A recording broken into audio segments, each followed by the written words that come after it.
ప్రభు యేసుక్రీస్తు నామములో మీ అందరికీ శుభములు. పాస్కా కాలములో 7వ మంగళవారము. దేవుని సువార్తను ప్రకటించుటయే దేవుడు నాకు నియమించిన పని కనుక ఆ పనిని పూర్తి చేయుటయే నా కర్తవ్యము.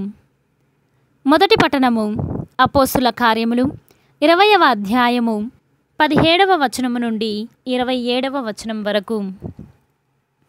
ఆ దినములలో క్రైస్తవ సంఘ పెద్దలు తనను కలుసుకొనవలయునని పౌలు మిలేతు నుండి ఎఫెసు నగరమునకు వర్తమానము పంపెను. వారు అచ్చటికి వచ్చి సమావేశమైనప్పుడు పౌలు వారితో, ఆసియా మండలములో అడిగిడిన మొదటి రోజు నుండి నా సమయమంతా నేను మీతో ఎట్లు గడిపితినో మీరు ఎరుగుదురు.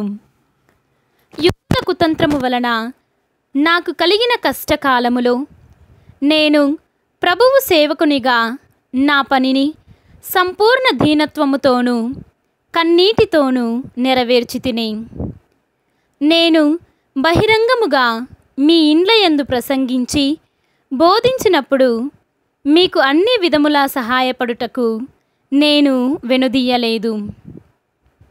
పాపముల నుండి దేవుని వైపునకు మరలవలయునని, మన ప్రభువు యేసుక్రీస్తును విశ్వసింపవలయునని యూదులను అన్యులను ఒకే రీతిగా నేను తీవ్రముగా హెచ్చరించి తిని.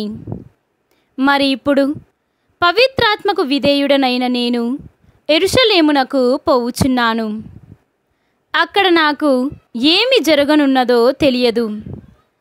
చెరసాల కష్టములు నా కొరకై వేచి ఉన్నవని పవిత్రాత్మ ప్రతి నగరమున నన్ను హెచ్చరించుట మాత్రమే నాకు తెలియను. దేవుని అనుగ్రహమును గూర్చిన సువార్తను ప్రకటించుటయే ప్రభువైన యేసు నాకు నియమించిన పని కనుక ఆ పనిని నేను పూర్తి చేయుటయే నా కర్తవ్యము. అంతకు మినహా నా జీవితము ప్రయోజనకరమని నేను భావించుటలేదు. దేవుని రాజ్యమును గూర్చి ప్రసంగించుచు నేను మీ అందరి మధ్యలో సంచరించియున్నాను. మీలో ఎవరు నన్ను మరలా చూడరని ఇప్పుడు నాకు తెలియను. కాబట్టి ఈరోజే దీనిని మీకు ఎరుక చేయుచున్నాను. మీలో ఎవరు నశించినను దానికి నేను బాధ్యుడను కాను.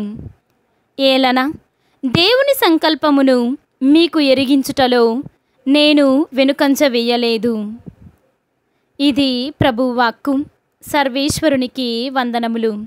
భక్తి కీర్తన. లోకములోని రాజ్యములారా దేవుని స్తుతించి పాడుడు. ఈనాటి సువిశేషము పునీత యోహాను గారు రాసిన సువిశేషము 17వ అధ్యాయము 1వ వచనము నుండి 11వ వచనము వరకు.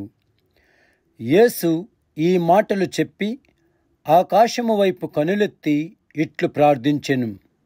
తండ్రి, నా గడియ వచ్చినది. నీ కుమారుడు నిన్ను మహిమపరచుటకు నీవు నీ కుమారుని మహిమపరుపుము. నీవు నీ కుమారునికి అప్పగించిన వారందరకు ఆయన నిత్య జీవము ప్రసాదించుటకు నీవు ఆయనకు మానవులందరిపై అధికారమును వసగితివి. ఏకైక సత్యదేవుడవగు నిన్ను, నీవు పంపిన యేసుక్రీస్తును వారు తెలుసుకొనుటయే నిత్య జీవము. నీవు నాకు అప్పగించిన పనిని పూర్తి చేసి నిన్ను ఈ లోకమున మహిమపరచితిని. ఓ తండ్రి, లోకారంభమునకు పూర్వము నీ యొద్ద నాకు ఏ మహిమ ఉండెనో ఆ మహిమతో నన్ను ఇప్పుడు నీ సమక్షమున మహిమపరుపుము. ఈ లోకము నుండి నీవు నాకు అనుగ్రహించిన వారికి నిన్ను తెలియచేసితిని. వారు నీవారు, నీవు వారిని నాకు అనుగ్రహించితివి. వారు నీ మాటను పాటించిరి. నీవు నాకు అనుగ్రహించినదంతా నీ నుండియేనని వారు ఇప్పుడు గ్రహించిరి. నీవు నా కొసిగిన సందేశమును వారికి అందచేసితిని. వారు దానిని స్వీకరించి, నేను నిజముగా నీ యొద్ద నుండి వచ్చితినని తెలుసుకొని నీవు నన్ను పంపితివని విశ్వసించిరి. నేను వారి కొరకు ప్రార్థించుచున్నాను, లోకము కొరకు కాక నీవు నాకు అనుగ్రహించిన వారి కొరకు ప్రార్థించుచున్నాను. ఏలన వారు నీవారు. నా సర్వస్వము నీది, నీది అంతయు నాది. నేను వారి యందు మహిమపరపబడితిని.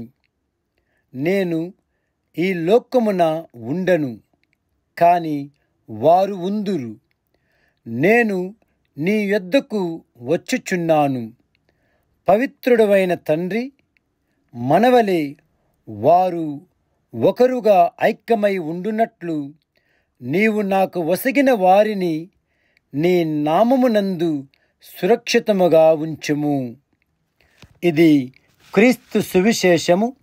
క్రీస్తువా, మీకు స్తుతి కలుగునుగాక.